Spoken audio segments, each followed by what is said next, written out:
Friday, April the 22nd, 2022, and I want to welcome you to the Friday edition of Shortcuts for Your Soul. This channel is where we basically offer messages up from many beings from other dimensions, times, and spaces that give us an opportunity to get ourselves awakened and aware and out of the distractions of this world and into a creative process where we can actually begin to articulate a life that's meaningful to us. And today I have with me the energy of a group of beings called the Ascended. And the Ascended are here to talk about resurrecting of your soul. The resurrecting of your soul. I'm really excited to see what they're going to have to say about that. Good morning, everybody. And again, welcome. It's going to be an exciting meditation time tomorrow. So I hope you'll join us for the meditation tomorrow. It's going to be amazing. It's going to be on, let's see what they say it was. They said it was it's going to be Archangel Raphael, and it's going to be your biological authority, the higher soul, your biological authority, the higher soul. Good morning, everyone. Welcome. Hi, Animo. Hello, Holly. Hi, Drusilla and Adam. Hello, Gina.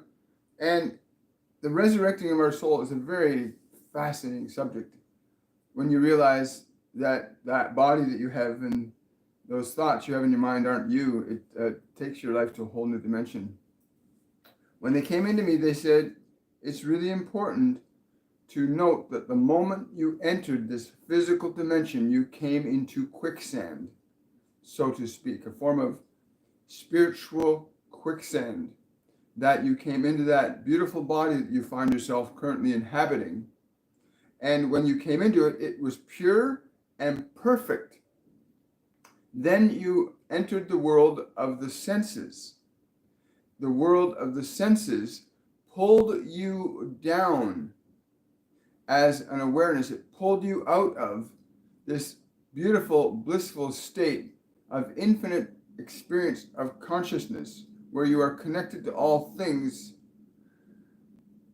It pulled you down into the senses, and you sank, and you sank, and you sank until you became the person that you think you are today, or at least the person that your thoughts tell you you are today, and the thoughts that others have given you that you believe that you are today. The resurrecting of your soul begins quite simply from one fundamental place.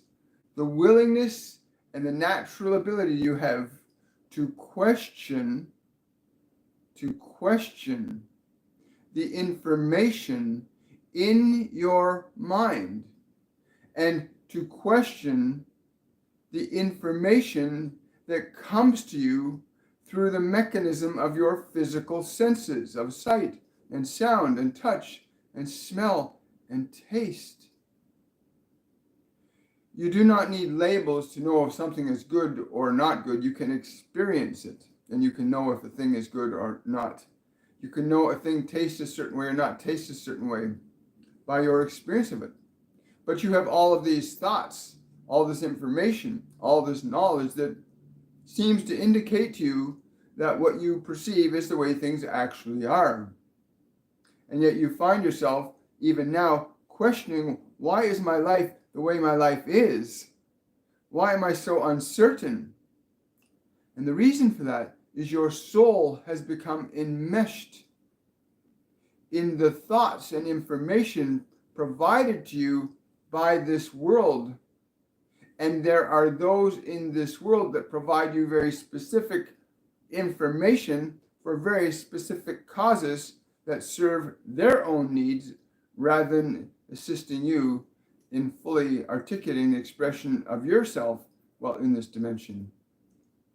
You have become a slave to the information in your mind, a slave to the information of your senses.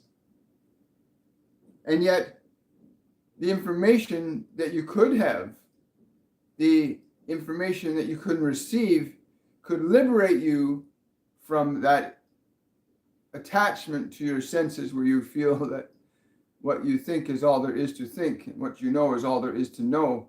And that is clearly not the case, as you see your civilization changing very rapidly and even more so because there is information that is far beyond what you know, and yet not far beyond who you are. The resurrection of your soul begins with this simple process of questioning, where are these thoughts I have coming from, and where did I acquire them in the first place? And it is obvious to all of you that you know, at least we would hope that you would know, that much of what you think came from your environment, much of what you believe came in through your senses. It was given, imparted into your system, and you became bound to it, tied to it, have been raised or lowered by that information in your mind. But the information in your mind is not who and what you are, but simply forms the basis for characterization through which you express yourself, often in a very limited fashion, not realizing your true nature. Yet you can sit there and observe thoughts, and you can observe emotions, and you can observe the information coming to your senses, but how often do you distinguish yourself from that which you observe? How often do you consider possibilities other than what you are being presented?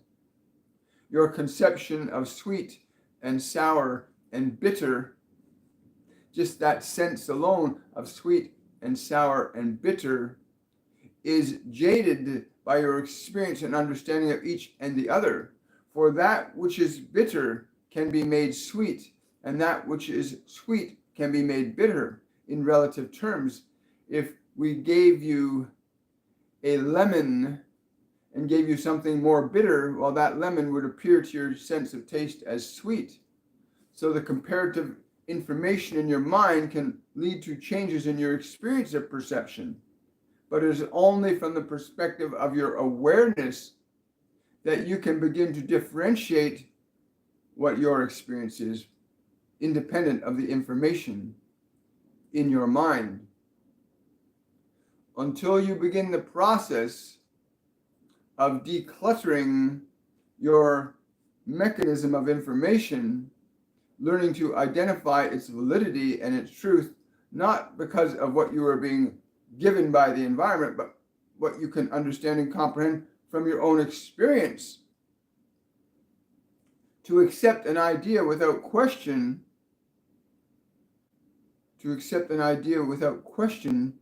is to surrender yourself to subjectivity, to that which is being presented to you. Even this information here, without question, you lose a level of consciousness that keeps you bound in the experience of information, never really understanding the information that you're experiencing. And so the first step is to begin to become aware that you can question, evaluate information. And then how do you validate that information? For you have been so trained and conditioned that you will find your answers in this world, that you have closed your mind, your eyes, your ears to the other worlds of information that exist as natural effects of your consciousness, as equally as your senses are natural effects for your ability to perceive this world. So too your consciousness has the ability to perceive information beyond this world. You have the ability to begin to receive and perceive information beyond the world of the five physical senses. Some of you get momentary glimpses of this through what you call intuition or insight or a vivid imagining, or through dreams you get small fragments of what is available to you beyond the world of the five physical senses. And yet every innovation or creation in the human realm comes from the realm of the non-sensory world, the realm of the quantum, the realm of the divine, the realm of eternal knowing. And so you find yourself questioning then, well, how do I get this information?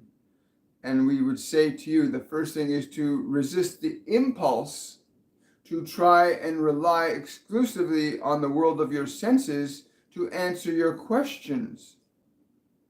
And this becomes very difficult, for from the moment your biological entity entered this world, from that moment, you were told that this world is the world where you receive your nurturing. It is the world from which you receive all things that make you feel a certain way.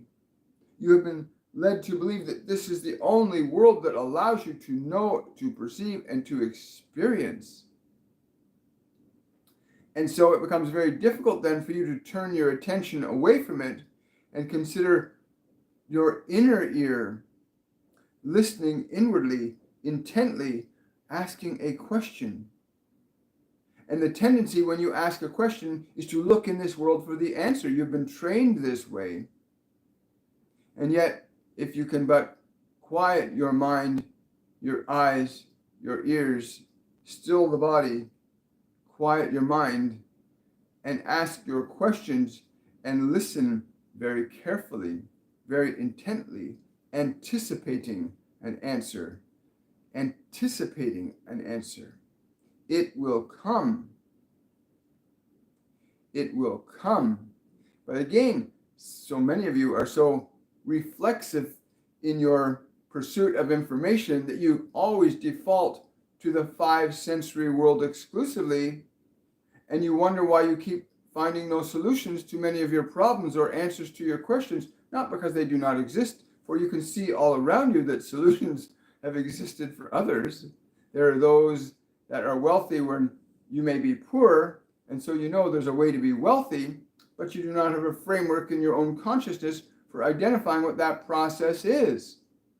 But those who have understood information are able to access realms of knowledge beyond what is known to them, are inspired, are uplifted, are guided then to act from a place of information that is not of this world.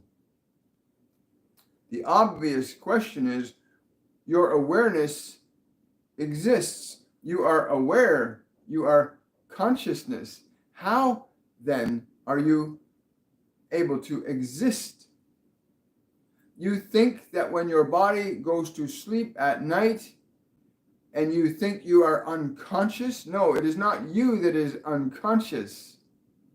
It is your mind and body that are unconscious. You, on the other hand, remain conscious, but unaware that you are, because your entire focus has been pulled to believe that your sense of identity comes exclusively from the realm of the five physical senses and the information that you have received from them. So that when you step out of this house, you have lost your reference point for understanding that you are still awake and aware, that it is the body and the mind that it put in a place of abeyance, of rest, of silence, of stillness, but you still exist as a consciousness. To come to that understanding, to come back to that awareness where you were existing in prior to your quicksand experience of coming into this world of the senses. Prior to this, you were very aware, very awake, very conscious, eternally so in some respects. And you can return to this again. In this process of distinguishing yourself from your thoughts and that biology, to not use them as the exclusive source for your information or your sense of identity, you begin a process of seeking, a process of pursuing, going down a path that is unfamiliar to you. Unfamiliar because you do not use physical eyes to see, you do not use physical ears to hear. When you move on this path towards what some of you have called the truth or the light or the way, in that movement in your consciousness to be able to become independent and aware of thought, not subjective to it, In that place, you move your soul, your awareness, to a place of possibilities where you can begin to access information outside of what is known, what is stored in the mechanism that was acquired through your experience in this physical dimension. Some of these experiences span many lifetimes. And with many lifetimes of experience, it is even harder so to make that distinction between yourself as a physical entity and yourself as a spiritual consciousness independent of matter. And in that place of seeking to awaken your awareness to the fact that it is aware independent of thought, independent of memory, independent of emotion, independent of biology, in that place of awareness, you are reborn. In that place of awareness, you are reborn. For then you know, I am that I am, independent of what you have been taught that you are supposed to believe. The concept of surrendering the world for heaven's sake is a very profound consideration. To surrender the world for heaven's sake is a very profound consideration. In that place of independent consciousness, distinct from, but not separate from, thought and the senses of the body, affords a new doorway to open to allow information, inspiration, guidance, and direction that you cannot receive from this five-sensory world. And there are many of us here on this planet today. Many more are coming to remind you all of this truth, in that you are able to step out of subjectivity to the senses to operate at a much higher and more effective creative level, where you can then begin to be causing things more precisely and deliberately as experiences in this world, to become aware that you are a conscious creator. You are a magnificent and beautiful soul. And in the confines of your mind, you cannot see that. For many of you have given ideas, sensations, and experience of fear and anger and sadness, and you believe them to be true, and so you are lost in that. But that which is lost can be found. Turn your attention away from your thoughts, even for a few minutes a day. Rest in the silence of your awareness, knowing that you still remain aware, independent of your thoughts. And in the awareness that you are independent of your thoughts, the question then comes to mind: if I am independent of these thoughts, then who am I? And we say to you, you are soul, spirit of universal light and love. You are able to bring information into this realm to express a new creative reality than the one you've been conditioned to be experiencing at this time. So the resurrection of your soul is very important here. The resurrection of your soul begins when you move your attention from the subjectivity of what you have been taught to accept as being real or not, to begin to consider other possibilities than the ones you know, opens the door to receiving information from a source greater than this world, a source greater than the realm of the five physical senses. All new innovation, transformation, and change that you will be bearing witness to in these coming 2 years, and there will be many great revelations in the realms of your science and your social systems. They will be, you might say, upgraded significantly by the innovation that many awakened souls and awakening souls are now bringing into this physical world. No longer the world impinging itself upon your senses, but now your awareness impinging itself upon the senses. information no longer flowing from the world into you, but information flowing from you into this world. Information that will transcend your conceptions of life. Information that will transcend your conceptions of health and vitality and healing. Information that will liberate any individual from the limitations imposed upon it by the strictly physical perspective of existence and the information contained therein from it. You are a soul awakened the moment you consider that you are not the thoughts that you've been given or the books that you have read. These are wonderful things sometimes, the information and thoughts you've been given. Some of them are very good and some of them are not very good, but there are some greater than all of these. There are thoughts of such a quality and caliber that your world can be lifted up and will be lifted up in the very profound ways as you begin to wrestle with the collision of these two worlds, that which is above and that which is below. One is causative to the other, and it can work both ways, for the world itself can cause effects upon you, which in turn can cause effects upon the field.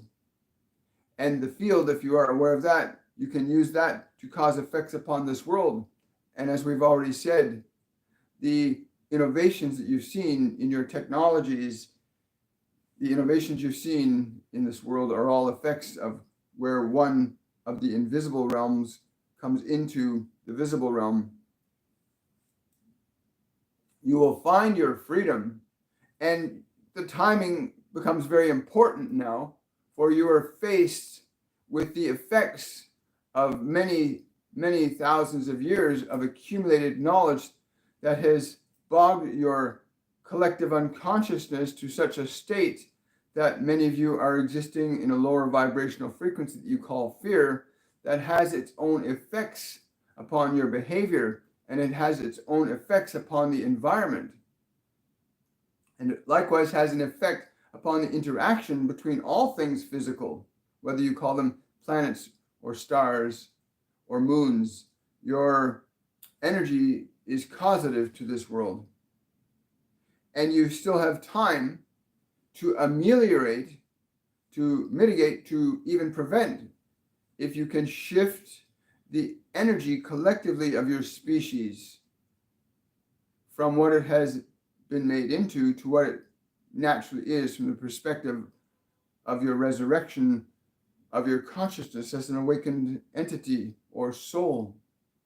From the perspective of soul, you can cause great change in this physical dimension in a very short time frame. From the perspective of being just a body and a mind and believing that's all that there is to your existence, the process of change and transformation is very slow, tedious, and sometimes, unfortunately, very destructive, for you do not understand the nature of collective emotional energy. If you understand the nature of collective emotional energy in this physical dimension, then a lot of what you are seeing will make much better sense to you. But this energy can be used either positively or negatively, and we encourage you to make this distinction, to separate yourself from the confines of your thoughts that you have been conditioned to believe are the only reality to consider, and open your awareness to possibilities beyond what you currently know. That there is a wondrous possibility for great transformation and wonder to unfold in this dimension, as equally as there is the great opportunity for great destruction and catastrophe to unfold in this dimension. Both possibilities exist simultaneously right now. We see that one has a greater leaning towards its energy than the other, but even at the worstest moment, your energy can shift anything collectively as a united species, recognizing that consciously you can utilize emotion and thought to restructure time, space, and matter in very precise configurations, will loan itself to a level of freedom that has been needed, known, but rarely experienced by the vast majority of you. Understand, the concept of freedom is not about how much money one has, or how many friends one has, or how you can travel or not. The concept of freedom is the recognition that you can creatively and intentionally assert an influence over time, space, and matter creatively to produce any result you wish. That even the effects of a physical body like the sun can have little or no effect upon you if you understand what we're saying. That all things in this physical dimension are caused by an effect of energy at a different level of function. That the nature and quality of an energy in the form of an emotion is organizing the very experiences you find yourself in. The resurrecting of your soul is the key to liberating yourselves from suffering, to reestablishing heaven on earth that exists, that is a reality, just as hell on earth is existing and is a reality. And some of you are experiencing more heaven, and some of you are experiencing more hell, but it is an effect of a creative process that can be articulated deliberately and intentionally from the perspective of your being aware and conscious of these principles, that your emotion is an organizing substance that restructures matter, time, and space very precisely, and that you are free to do this. You are free to do this. Wow. Thank you. Hi, guys. Question from Betsy. I have a child graduating from college. Should he be advised that our changing world means also a changing workforce, and therefore to wait to make a career decision now? It is most important that you understand that the emotional component of your nature is the substance utilized to affect creation. The understanding that your creative process is unstoppable, that what you would hold in your heart as an energy will affect and organize the conditions of your experiential life in this form that you find yourself in, that this dear child must understand this, that the passion and joy and excitement that they would embody into their own mind and heart will indeed set the world around them up for them on their behalf. And this is being awake and aware that you recognize that you can bring a quality of energy in the form of what you call an emotion, a sensation of joy, a sensation of excitement, and to maintain that and then to watch the wonder of that. All possibilities exist from that perspective of the utilization of your creative intelligence. All matter will yield itself to conditions, whether they're positive energies or negative energies, positive emotions or negative emotions. All emotion organizes conditions of this material world that you find yourselves in. This is why the world has been changing, because humans are utilizing energy all of the time in the form of emotional qualities that induces changes in biology that causes behaviors. What you seek as a species, individually, collectively, as corporations, as individuals, as families, are all based on emotional qualities that you are embodying that cause very precise choices and decisions and actions in this dimension. Alter and change the quality of an emotional consciousness, you'll alter and change the paradigm of actions that comes from that. So please understand that this dear one may choose anything they wish, provided that the energy, the emotion they have connected to it is sustained and maintained in their consciousness, deliberately brought through as expressions of their body. It is inevitable the nature of an emotion organizes the nature of biological expressions. Wow, great question, Betsy. Thank you so much. Question from Vio. Would fairies help me find the lost ring in the garden? Thank you. Yes, they will. It's yes.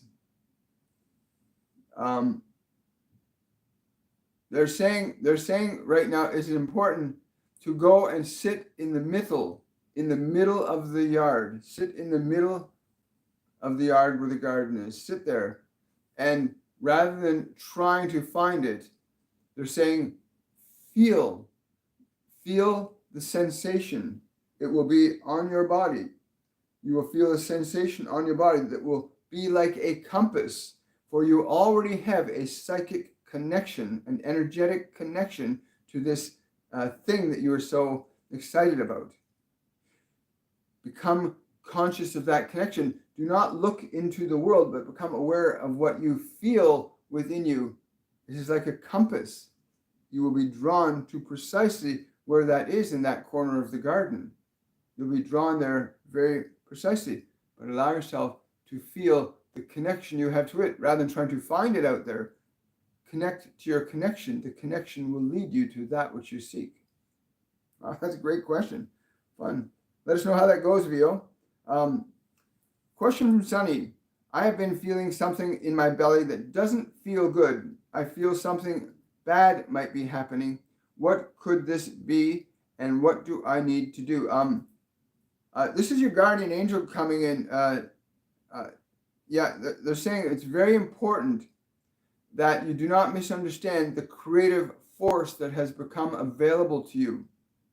You've been asking for the ability to have greater influence over the conditions of your world, and that energy is coming in. It comes through this segment of the body that you're experiencing in. Utilize the energy very meticulously, consciously, and precisely. Why would you assume that an increase of energy is a bad thing when you've been requesting it?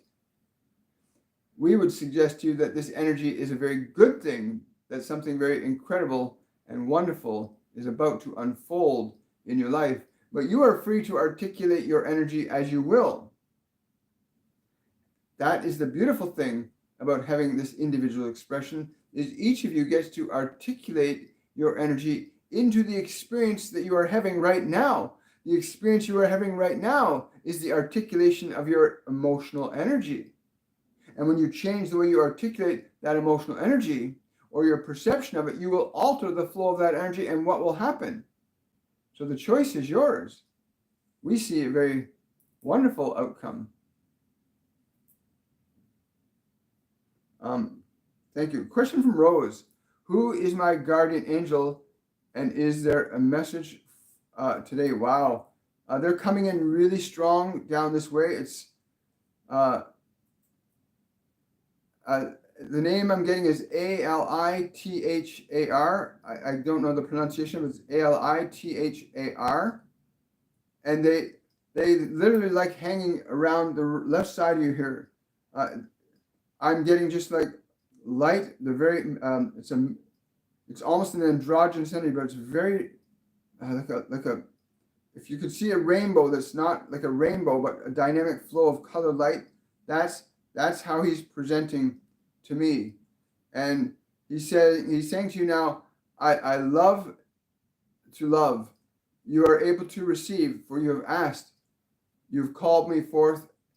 Feel my presence with you now. This will become very exciting. Very excited. He's very, very excited about connecting with you, because you are now connecting with him. The moment you have asked, you have received. So he's really excited, just excited, and they all are. When you start to actually call your guides and angels in, and you actually feel them, they get really excited, and it's a beautiful thing. Alithar.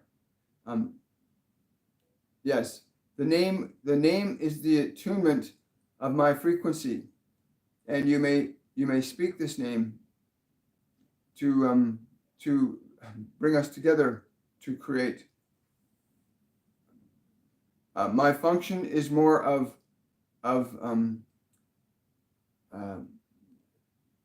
slightly directing you, not to assert an influence over you, but to be influential with you.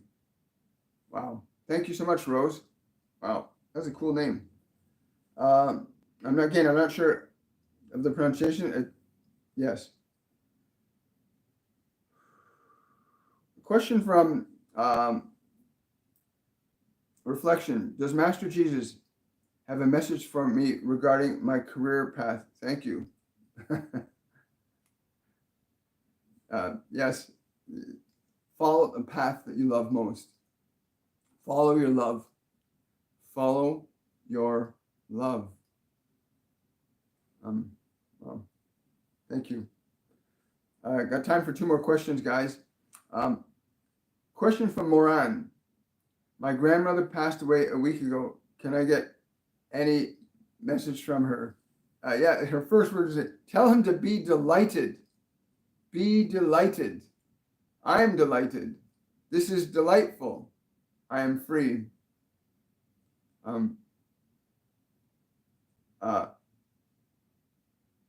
Yes. Cool. Thank you so much. Thank you, Moran. Question from Marianne. May I have a message, please? Oh. Wow. Mary. Yeah, Mary.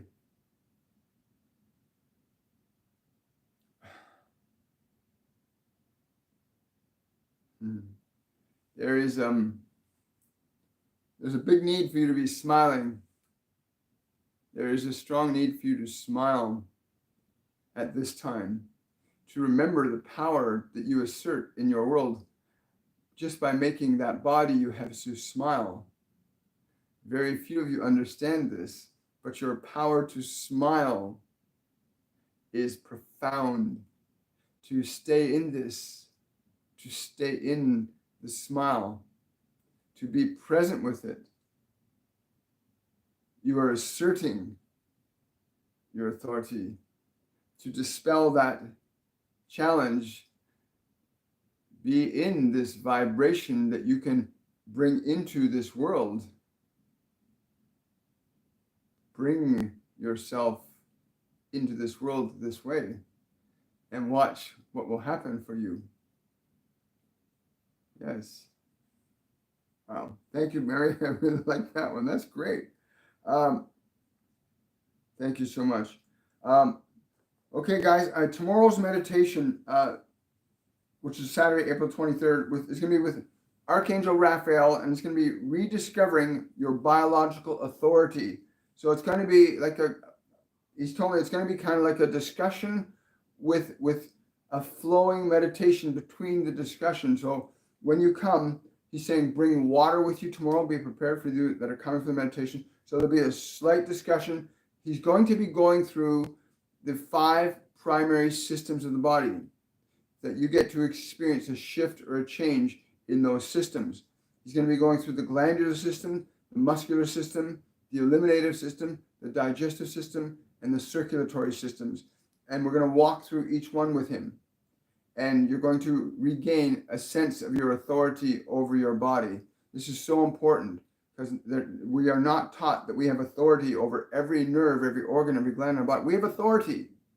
As much authority you have to open and close your hand, you have the authority to direct your nerves, to direct your organs, to direct your glands. You have that authority once you are taught that. And so he's going to be doing that with us tomorrow. That's going to be at 10 a.m. Also, I want to mention, for those of you that want to support this channel, please go to our Patreon page, patreon.com/William Michael Forbes, and you can support the channel that way. You can also use the super chat feature in our videos. Anytime we're live, you can use a super chat. If you want to get a question answered or prioritized, use that feature. It will grab our attention right away. We'll be able to answer your question for sure. I want to wish you all much love. Also, you can go to my website to check out our courses and classes, williammichaelforbes.com. And if you're interested in taking our upcoming courses, Mediumship 103 and 104, and the new summer session for Mediumship 101 Masterclass, 102 Masterclass. And learn to connect to your guides and angels. You are not alone in this world. None of us is alone in this world. And if you're in an environment that you're not very happy with, I assure you there are beings that you can call upon that will guide you and assist you. Divine beings, Master Jesus. Why do you think people pray to Jesus or, pray to God? Because they exist. They're actual beings of consciousness, and they are not the only ascended masters. There's more than Master Jesus. There's Buddha, there's Zarathustra, there's Lao Tzu, there's Kuan Yin, there's Hermes Trismegistus. There's many different ascended masters. There's the Pleiadians that can function multidimensionally. You are not alone. In our courses and classes, we'll help introduce you to a process, a system, where you can begin to open up those senses that allow you to perceive them easily and effectively in a simple and safe environment. So I want to wish you all much love. Thank you for coming out today. And I want to thank the Ascended for the lesson today. Thank you so much. And your questions. Thank you so much. If you have any questions or concerns about anything you've heard today, please leave them down in the comment section when you watch this video. And remember to give this video a thumbs up, subscribe to the channel, and hit that notification bell so you know when we're coming live. I want to wish you all much love. Have yourselves a wonderful, joyful day. Talk to you soon. Bye for now.